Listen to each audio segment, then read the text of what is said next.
16 अगस्त 2016 की बात है। यूपी के बुलंदशहर के नरौरा गांव में सुबह के करीब 7:30 बज रहे होंगे। लोग अपने अपने घर से काम के लिए निकल गए थे। कुछ लोग जॉगिंग करने के लिए बाहर निकले हुए थे। जॉगिंग करते करते वो एक ब्रिज पे पहुंचे। ब्रिज से उन्होंने देखा कि नदी में नेवी ब्लू कलर की कोई चीज बह रही है। फिर उन्होंने गौर किया तो पता चला कि नदी में एक कार बह रही है। उन्होंने आसपास के लोगों को बताया। फिर वहाँ पे भीड़ जमा हो गया। फिर उन्होंने पुलिस को इन्फॉर्म किया। पुलिस आई और कार को क्रेन की मदद से निकाली। जब कार को बाहर निकालते हैं तो उसमें 3 लाशें मिलती है। 2 लाशें महिला की होती है जो गाड़ी में पीछे की तरफ बैठी हुई थी, और 1 लाश पुरुष की होती है जो गाड़ी में आगे की तरफ बैठे हुए थे। पुलिस को पहले तो लगा कि ये एक्सीडेंट का मामला है। रात में दारू पीकर गाड़ी चला रहे होंगे जिसके कारण एक्सीडेंट हो गया होगा और नदी में गाड़ी गिर गई। फिर पुलिस ने इस केस पे काम करना शुरू किया और काम करने के बाद ऐसे ऐसे राज खुलकर सामने आने लगे जिसे सुनकर आप भी बहुत ज्यादा दंग रह जाएंगे। नमस्कार, मेरा नाम है सोनू कुमार। आज की इस वीडियो में मैं आपको ऐसे कहानी सुनाऊंगा जिसे सुनकर आप भी काफी सोचने को मजबूर हो जाएंगे कि दुनिया में ऐसे भी लोग हैं जो किसी के भी बात को मानकर हम किसी भी हद तक चले जाते हैं। एक परिवार में 4 सदस्य थे, माता पिता बेटा बेटी। पिताजी का नाम राजेश सिंह, माता का नाम धर्मवती, बेटी का नाम प्रीति। प्रीति नाम आप याद रखिए क्योंकि ये बार बार आपको टीच दिलाएगी। और बेटे का नाम ललित जो प्रीति का भाई है। ये परिवार सामान्य रूप से जीवन जी रहे थे। सामान्य परिवार में ये होता है कि पिताजी अपनी बेटी को बहुत ज्यादा प्यार करते हैं और माँ अपने बेटे को बहुत ज्यादा प्यार करते हैं। उसी तरह राजेश सिंह अपनी बेटी प्रीति को बहुत ज्यादा प्यार करते थे, जिससे धर्मवती पिताजी को बोलते थे कि आप इस लड़की को इतना प्यार क्यों करते हैं, लड़की बिगड़ जाएगी क्योंकि आखिर में इसे ससुराल ही जाना है। इस पर ललित हंसकर अपनी माँ से बोलता था, कोई नहीं, मैं अपने जीजा जी को ही अपना घर जमाई बना लूंगा। परिवार में सभी लोग सामान्य रूप से जीवन जी रहे थे। प्रीति की उम्र लगभग 20 से 22 वर्ष हो चुकी थी और ये एक ऐसा समय होता है जिसमें मेल और फीमेल ज्यादा ही अट्रैक्ट होते हैं, जल्दी ही अट्रैक्ट होते हैं। एक दिन प्रीति शाम के समय मार्केट जाती है और मार्केट से सब्जियां खरीद करके वापस लौट रही होती है। तभी उसका चप्पल टूट जाता है। जब चप्पल उठाने के लिए नीचे झुकती है तो वो नोटिस करती है कि एक लड़का जिसका नाम सानू है वो उसे नोटिस कर रहा है और बार बार घूर रहा है। वो चप्पल उठाती है और अपने घर की तरफ निकल जाती है। दूसरे दिन फिर से प्रीति मार्केट जाती है और सब्जी खरीदकर वापस लौट रही होती है तो देखती है कि सानू उसी पॉइंट पे बैठा हुआ है, उसे घूर रहा है। फिर से प्रीति उसे इग्नोर करती है और अपने घर की तरफ चली जाती है। कुछ दिनों तक यही साइकिल बार बार रिपीट होता है। एक दिन प्रीति मार्केट से लौट रही होती है, तभी वो देखती है कि सोनू वहाँ पे फिर से बैठा हुआ है। हालांकि वो रास्ता काफी पतला था। जब प्रीति सानू के नजदीक से गुजरती है तो सानू प्रीति से बोलता है कि आप खूबसूरत लग रही हो।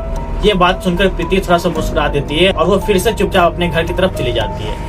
अगले दिन फिर से प्रीति मार्केट जाती है और मार्केट से रिटर्न हो रही होती है, तभी उसकी नजर सानू पे पड़ती है।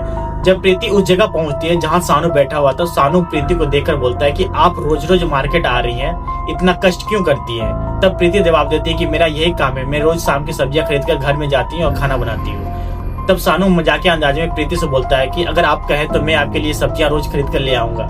यहाँ से दोनों की बातचीत शुरू हो जाती है और उसके बाद दोनों की नजदीकियां बढ़ने लगती है। छुप छुप कर दोनों एक दूसरे से मिलने लगते हैं, एक दूसरे से बात करने लगते हैं। दूसरी तरफ सानू की अलग ही स्टोरी है। वो मुस्लिम समुदाय से बिलोंग करता है। उसकी शादियां हो चुकी हैं और उसके 2 बच्चे हैं। मिलने के दौरान सानू ने प्रीति को ये बात बताया था, लेकिन प्रीति को कुछ भी फर्क नहीं पड़ता है। प्रीति प्यार में इतना अंधा हो जाती है कि वो किसी भी तरह सानू को पाना चाहती है और सानू के साथ रहना चाहती है। छुप छुप के मिलने के दौरान ये बात गाँव में फैल जाती है। लोग प्रीति के बारे में बातें करना शुरू कर देते हैं। दोनों एक दूसरे से कई दिनों से नहीं मिले थे। इधर सानू भी बहुत ज्यादा परेशान था, उधर प्रीति भी बहुत ज्यादा परेशान थी। इसका एक नया उपाय निकालने के लिए सानू ने प्रीति को एक चिट्ठी लिखा। चिट्ठी में ये लिखा कि हम दोनों एक दूसरे से बहुत दिनों से नहीं मिले हैं, तो कुछ ऐसा उपाय करना चाहिए जिससे हम दोनों लगातार मिल पाए। सानू ने चिट्ठी में ये लिखा कि तुम्हें अपने अंदर भूत की एक्टिंग करनी पड़ेगी, मतलब कि तुम्हारे अंदर आत्मा हो ऐसे एक्टिंग करना पड़ेगा जिससे तुम्हारे माता पिता परेशान होकर तुम्हें बाहर लेके जाएंगे और बाहर जाने के बाद हम दोनों एक दूसरे से मिल पाएंगे।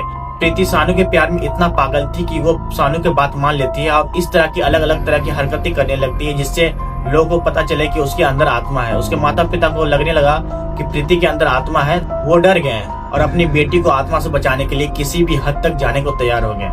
जब प्रीति के पिता ने अपने आस पड़ोस में ये बातें बताई तो उसके आस पड़ोस के लोगों ने उन्हें बताया कि अपने बगल के गांव में एक दरगाह है, आप वहाँ पे जाइए, वहाँ पे एक मौलवी रहता है। अब मौलवी कुछ झाड़ फूक करेंगे, आप वहाँ चादर चढ़ाएंगे तो ये आत्मा हमेशा के लिए चली जाएगी और आपकी बेटी को परेशान नहीं करेगा। प्रीति के माता पिता अपनी बेटी के प्यार में अंधे थे। वो उनकी बातें मान लिए और दरगाह चले गए। दरगाह में एक मौलवी था, सलामुद्दीन।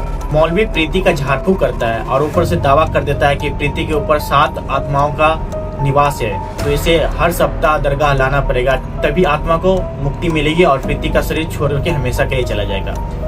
प्रीति के माता पिता मौलवी की बातें मान गए और हर सप्ताह शुक्रवार के दिन दरगाह जाते थे और अपनी बेटी प्रीति का झाड़ फूक करवाते थे और ऊपर से चादर भी चढ़ाते थे। इस तरह के बहाने बनाकर सानू और प्रीति एक दूसरे से छुप छुप कर मिलने लगे।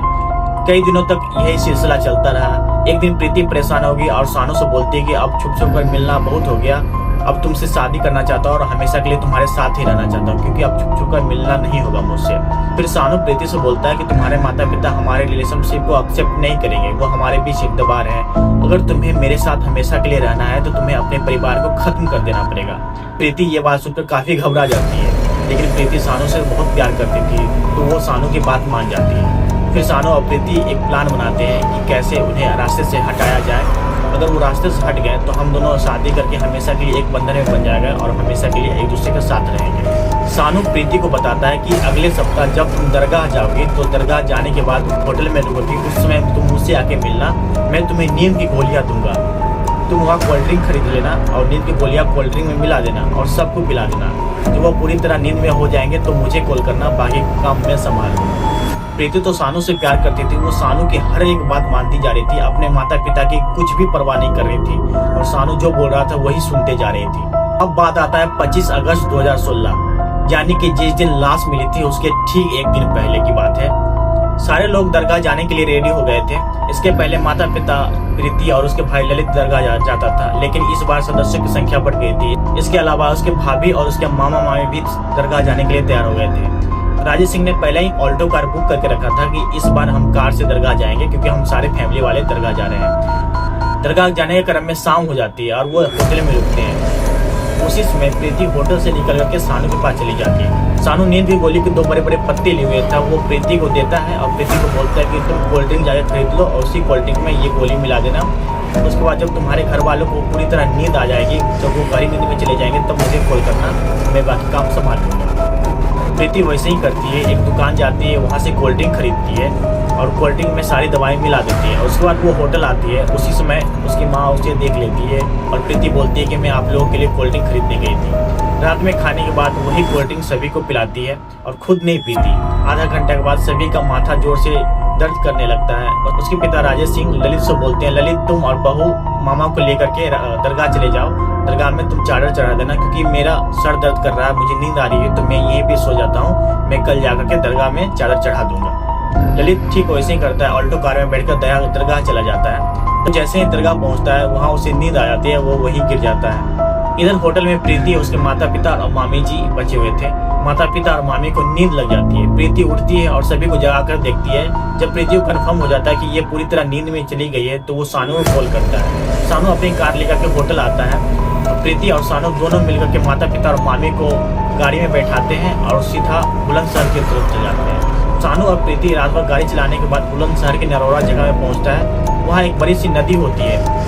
नदी में कार को धक्का देता है। कार में प्रीति के माता पिता और उसके मामी बैठी हुई थी। कार नदी में जाते ही डूब जाती है और उसके माता पिता और उसकी मामी मर जाती है। इधर सानू और प्रीति फील्डिंग सेट की हुई थी कि हम दोनों यहाँ से मेरठ जाएंगे, मेरठ से इलाहाबाद चले जाएंगे, इलाहाबाद में जाकर के वहाँ कोर्ट में हम मैरिज कर लेंगे, फिर हम दोनों एक दूसरे के साथ रहेंगे तो हमें कोई अलग नहीं कर सकता। नदी में गाड़ी को धक्का देने के बाद वो सीधा मेरठ की ओर निकल जाते हैं और उसके बाद मेरठ से ट्रेन पर वो इलाहाबाद की तरफ चले जाते हैं। अगले दिन 26 अगस्त 2016 की बात है। यूपी के बुलंदशहर के नरोड़ा गांव में सुबह के लगभग 7 बज रहे होंगे। लोग अपने अपने काम के लिए निकले हुए थे। कुछ लोग जॉगिंग करने के लिए निकले हुए थे। जो लोग जॉगिंग करने जा रहे थे उसमें से एक लोग की नजर पानी में पड़ी कार पे पड़ती है। पहले तो वो सोचते हैं कोई प्लास्टिक होगी पानी में बढ़ रही है, लेकिन जब वो ध्यान से देखते हैं तो उसे पता चलता है कि वहाँ एक कार है जो पानी में डूबी हुई है। वो आसपास के लोगों को बताते हैं। लोग पुलिस को कॉल करते हैं। पुलिस वहाँ आती है और कार को क्रेन की मदद से बाहर निकालती है। जब कार को बाहर निकालते हैं तो कार में 3 लाशें मिलती हैं। 2 लाशें लेडीज की थी और 1 लाश जेंट्स की थी। लेडीज गाड़ी के पीछे वाले हिस्से में बैठी हुई थी और जेंट्स गाड़ी के आगे वाले हिस्से में बैठा हुआ था। पहले तो पुलिस को लगा कि ये एक्सीडेंट का केस है, रात भर दारू पीकर गाड़ी चला रहे होंगे, मिस बैलेंस होकर के नदी में जाकर गिर गए और मर गए। फिर पुलिस ने लाश को गाड़ी से बाहर निकाला। लाश के आइडेंटिफिकेशन के लिए फोटो खींचकर अलग अलग थाने में भेज दिया गया। गाड़ी का नंबर प्लेट से गाड़ी के मालिक को कॉन्टेक्ट किया गया और दी हुई रात में गाड़ी को किसने बुक किया था ये पता लगाया। इससे पुलिस को राजेश सिंह का कॉन्टेक्ट नंबर मिल गया। उधर ललित, उसके बाइक, उसके मामा जो दरगाह में थे सुबह में जाग गए। और वो होटल गए। होटल में उन्हें कोई नहीं मिला। फिर वो सोचने लगे कि रात में तो यहीं पे सो रहे थे हमारे माता पिता, लेकिन सुबह में कहाँ चले गए। वो भी बहुत ज्यादा परेशान हो गए। फिर पुलिस का उसे कॉल आता है कि आपके माता पिता का लाश नरौरा गांव में एक नदी में मिला है। वो बहुत ज्यादा कंफ्यूज हो जाते हैं कि रात में मुझे दरगाह जाने के लिए बोले थे और किस काम से वो बुलंदशहर की तरफ चले गए मुझे पता नहीं। हालांकि उसके माता पिता अब इस दुनिया में नहीं थे, जिस कारण वो बहुत ज्यादा निराश हो गया था और रोने लगा था।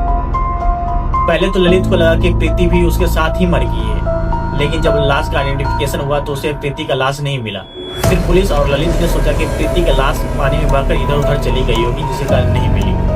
और पुलिस और ललित ने यह मान लिया कि ये घटना एक्सीडेंट के कारण हुई है। रात भर गाड़ी चला रही होगी, जिसके कारण गाड़ी अनबैलेंस हो गई और नदी में जाकर गिर गई, जिसके कारण लोग मर गए। अब कहानी में आता है ट्विस्ट। लाश को पोस्टमार्टम के लिए भेज दिया गया था। कुछ दिन के बाद पोस्टमार्टम का रिपोर्ट आया तो पता चला कि लाश को मरने से पहले उसे नशीली दवाइयाँ खिलाई गई थी। उसके बाद वो बेहोश किया गया था। उसके बाद उसे पानी में धक्का देकर के उसके जान से मार दिया गया।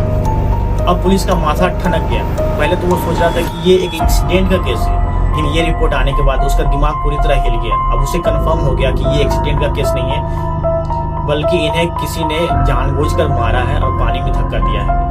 फिर पुलिस ललित और उसके मामा को कॉल करके पुलिस स्टेशन बुलाते हैं। पुलिस ललित से पूछता है कि जब आपके माता पिता आपके साथ थे तो आपने खाने में कुछ खाया था? तो ललित को याद आता है कि उसकी बहन प्रीति ने एक कोल्ड ड्रिंक पिलाया था। कोल्ड ड्रिंक पीने के बाद ही सबको नींद आने लगी थी और सर दर्द करने लगा था। मुझे भी नींद आने लगी थी और सर दर्द करने लगा था। फिर उसके बाद दरगाह में जाकर के बेहोश हो गए थे। फिर अगले दिन ही नींद खुली। अब पुलिस के शक की सुई प्रीति पर जाके अटक गई। कहीं ना कहीं इस मर्डर के पीछे प्रीति का ही हाथ है। हालांकि पूछताछ के दौरान ललित ने पुलिस को सानू और प्रीति की लव स्टोरी की कहानी बता दिया था और उन्हें लगने लगा था कि कहीं ना कहीं इस हत्या के पीछे यही दोनों का हाथ है। इसके बाद पुलिस सभी मेडिकल स्टोर पे जाते हैं और पता लगाते हैं कि इतने सारे नींद की गोलियां किसने एक बार में खरीदा था। और वहाँ पे लगे हुए कैमरा से सभी का फेस डिटेक्ट कर लेता है। उसमें सानू का फेस नजर आता है। उसके बाद पुलिस वहाँ के सभी किराना स्टोर की छानबीन करते हैं और पता चलता है कि प्रीति इस दुकान से कोल्ड ड्रिंक खरीदी थी। उसका फेस डिटेक्ट हो जाता है और कंफर्म हो जाता है कि इस हत्या के पीछे सानू और प्रीति के ही हाथ है।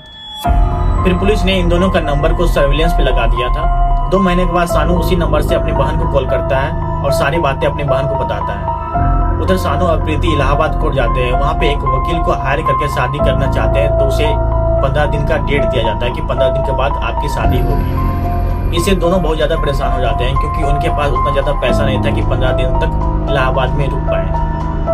फिर दोनों डिसाइड करते हैं कि हम अभी मेरठ चलते हैं, फिर 15 दिन के बाद इलाहाबाद आएंगे, फिर वह शादी कर लेंगे। इधर पुलिस दोनों की लोकेशन को ट्रैक कर ली थी और पता लगा लिया था कि वो इलाहाबाद से मेरठ की तरफ आ रहे हैं, तो मेरठ स्टेशन पे पुलिस को तैनात कर दिया। जब प्रीति और सानू संगम एक्सप्रेस से मेरठ उतरते हैं तो वहाँ पे नजरें बचा करके बाहर निकलने लगते हैं। पुलिस उन्हें घेर लेता है और पूछताछ के लिए पुलिस स्टेशन लेके जाता है। पुलिस के द्वारा दोनों से पूछताछ करने पे सानू और प्रीति एक मनगढ़ंत कहानी सुनाता है। लेकिन जब पुलिस नींद की गोली के बारे में पूछताछ करने लगता है और दुकान में गोली खरीदते हुए या कोल्ड ड्रिंक खरीदते हुए सीसीटीवी कैमरे का रिकॉर्डिंग दिखाता है तो दोनों हैरान हो जाते हैं और दोनों बताने को मजबूर हो जाते हैं कि ये घटना का अंजाम किस तरह दिया। उसके बाद प्रीति और सानू पुलिस को सारी बात एक एक करके बताना लगता है कि किस तरह उसने नींद की गोली कोल्ड ड्रिंक में मिलाया था, कोल्ड ड्रिंक को अपने घर वालों को पिलाया, फिर घर वालों को कार में बैठा करके नदी के पास ले गया, वहाँ से धक्का देकर उसे जान से मार डाला। तो ये रही पूरा स्टोरी। फिर पुलिस उन दोनों को कोर्ट में पेश करते हैं और कोर्ट में उनका मुकदमा चलता है, उनको सजा मिलता है। आई होप दोस्तों आपको ये स्टोरी बहुत अच्छी लगी होगी। मैं जितना हो सका उतना अच्छे से एक्सप्लेन करके आपको बताने की कोशिश किया है। अगर मेरी कहानी एक्सप्लेनेशन में कुछ खामियां तो आप हमें कमेंट करके जरूर बताएं ताकि मैं अपनी खामियों को खत्म करके एक अच्छा सबक लूँ और अच्छे से रिप्रेजेंट करूँ। तब तक के लिए खुश रहें, स्वस्थ रहें, धन्यवाद।